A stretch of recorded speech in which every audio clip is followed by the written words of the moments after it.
Law enforcement has a message over the St. Patrick's holiday and in the coming weeks.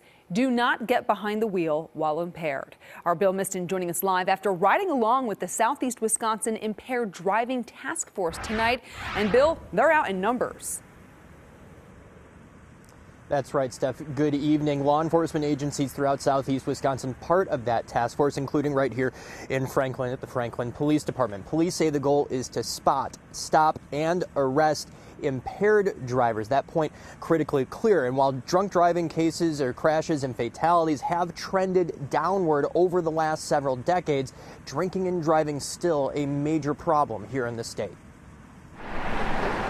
We're just going to do a little radar. Franklin Police Sergeant Sean Paddock is the patrol supervisor. He's looking for signs that might indicate impaired drivers.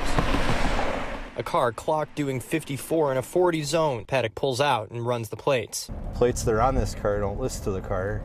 There's only one plate on it, and then he was speeding. Have you had anything to drink tonight? Everything turned out to be in order. No evidence of impaired driving, and the driver sent off with a warning. It's stops like this and others that are being done by more than a dozen other officers fanned out across Milwaukee County Friday night. The goal of the whole program is to make a lot of contacts with a lot of people. Preliminary numbers from the DOT show there were roughly 6,000 OWI-related crashes and 166 OWI-related fatalities in 2020. OWI task force officials say the enforcement comes through making stops for speeding, headlights that are out, or brake lights or other infractions. If they're not impaired, we'll move on and stop the next person.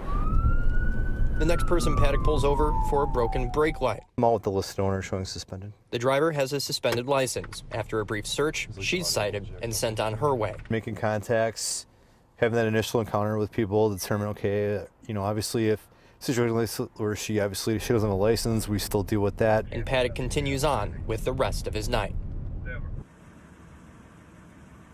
And that work by the task force, not just a one-night affair, that continuing through this weekend, the St. Patrick's Day holiday this next week, the following weekend, and through the spring, which will include, obviously coming up here, the NCAA tournament and opening day. They're targeting big days where there would be high volume of traffic on the roads and big days for also drinking here in the state. Reporting live in Franklin tonight, Bill Miston, FOX 6 News. And of course, there are more and more establishments now open. So we'll have to wait and see. All right, Bill, thank you.